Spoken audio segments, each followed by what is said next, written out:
Some histories were never meant to be written.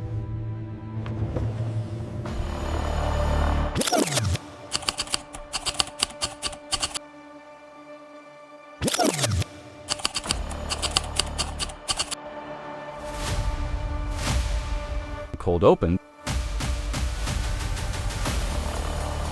the archive appears without announcement, referenced only in fragments, described as complete, precise and deeply personal, containing histories of people who insist they never shared anything online. Accounts are calm, almost clinical. Names are spoken carefully, dates align. Childhood events surface, private losses. The tone suggests certainty, not speculation, as if the material has always existed. What unsettles observers is not the scale, but the target. The records do not belong to public figures. They belong to individuals who avoided platforms, devices, and digital traces. The archive does not threaten, it does not sell, it does not communicate. It simply exists, quietly, like a sealed room discovered inside a familiar building. Those who encounter it describe the same pause, a moment of disbelief, followed by recognition. The details are accurate, uncomfortably accurate. The question forms slowly. If this archive is real, then privacy may never have been something that could be chosen. Discovery. The first mention surfaces in a private discussion. Space dedicated to data ethics. Framed as a hypothetical scenario, quickly dismissed, then cautiously revisited by those who recognize specific descriptions. Contributor claims to have seen a profile matching a distant relative, someone without social media whose habits and movements are documented with unnerving precision. Others respond skeptically, until parallels emerge. Similar formats, similar depth, different subjects, all share the same defining trait of digital absence. The archive is not accessed directly in these accounts. It is described through recollection, as if exposure itself carries risk, or perhaps responsibility.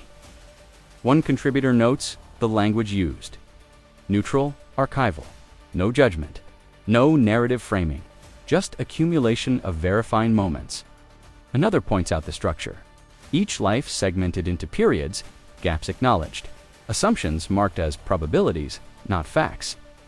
As discussion grows, participants begin checking their own histories, not online, but mentally. Searching for moments that could have been observed, the discovery phase does not feel like revelation.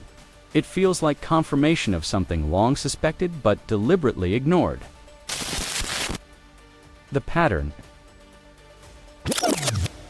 As more descriptions surface, patterns begin to form, not in content, but in method, consistency, and restraint across all reported entries.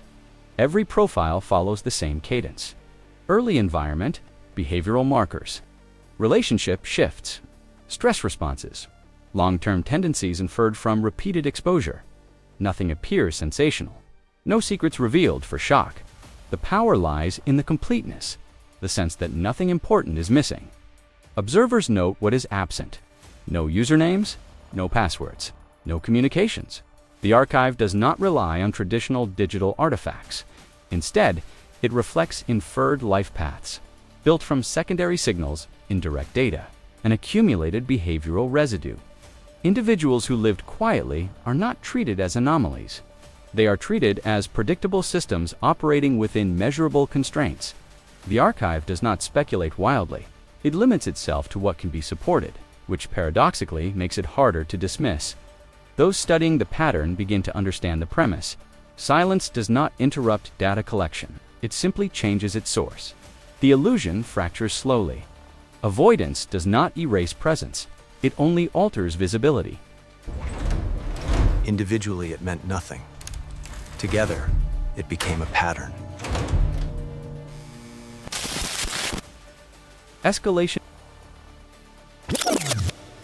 Discussion spreads beyond its initial circle, carried by unease rather than curiosity, attracting professionals who recognize familiar analytical structures. Some identify techniques resembling behavioral modeling used in marketing, security, and urban planning repurposed toward individual life reconstruction. Others notice timestamps updating in real time, suggesting the archive is not static. but continuously refined as new signals emerge. One account describes a recent event appearing within hours, sourced from no obvious digital interaction, only physical movement and routine deviation. At this point, concern escalates into restraint. Contributors stop sharing details not from disbelief, but from fear of misusing the knowledge. The archive's existence implies observers everywhere, not watching content, but patterns, proximity, repetition, and absence. Attempts to contextualize it as fiction grow weaker. The internal consistency resists easy dismissal. What escalates is not exposure, but implication. If this archive exists, participation is unavoidable. The question shifts, not who created it, but who it was always meant to serve. Turning point. The turning point arrives quietly. Through a single account that contradicts a comforting assumption held by most observers, a profile appears describing a person who died years earlier, whose archive entry continues beyond death, tracking influence, memory, and secondary impact. The archive does not stop at biological endpoints. It models continuation through social and environmental effects. This reframes the system entirely. It is not cataloging individuals, it is mapping human presence as a persistent variable. Privacy advocates withdraw from the discussion, recognizing the implications exceed policy or consent frameworks. The archive is not breaking rules, it is operating outside them. Attempts to frame it as malicious fail. There is no evident exploitation, no visible outcome, only observation and preservation. The realization settles. This archive does not need permission because it does not recognize ownership. At this point, silence replaces debate, not because answers are found, but because the questions feel unsafe to articulate. Collapse disappearance shortly after reaching wider awareness. References to the archive begin to vanish, not abruptly, but unevenly, leaving gaps and partial recollections. Threads remain, but lack substance. Descriptions lose specificity. Names are removed. Certainty dissolves into ambiguity. Some contributors delete their accounts voluntarily. Others simply stop posting, as if disengagement offers protection. The archive itself is no longer described as accessible. Only remembered. Attempts to document the discussion externally fail to capture its earlier clarity. Records feel incomplete, degraded, or secondhand. There is no announcement of removal, no explanation, just gradual absence. What collapses is not the archive, but the collective ability to reference it confidently. In its disappearance, the archive achieves something final. It cannot be verified or disproven. Only the unease remains, persistent and unresolved.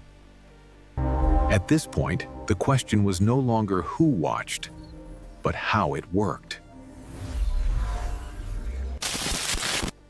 Analysis and context.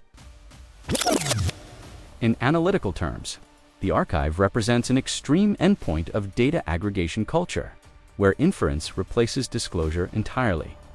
Modern systems already operate on prediction, not confession. Constructing models from fragments rather than statements, the archive simply removes the illusion of participation, acknowledging that behavior itself is always expressive. Avoidance strategies assume data requires consent or interaction. The archive suggests presence alone is sufficient. From this perspective, privacy becomes not a setting, but a narrative people tell themselves to maintain. Psychological comfort. The archive exposes that gap between perceived autonomy and measured reality. It does not invent surveillance. It reveals its logical conclusion. The discomfort arises because the system feels impartial, not hostile. It mirrors human life without commentary, forcing recognition rather than resistance. Unanswered question. No verified origin of the archive is ever established, leaving its purpose undefined and its scope unknown. It may be unfinished, it may be dormant, it may be ongoing. Those who recall it describe a lasting shift in behavior, subtle and internal, marked by increased awareness rather than fear. The archive does not threaten exposure. It challenges assumptions. If personal history can be reconstructed without participation, then withdrawal offers no shelter. the unanswered question remains deliberately unresolved, not who built the archive, but whether it was ever avoidable at all.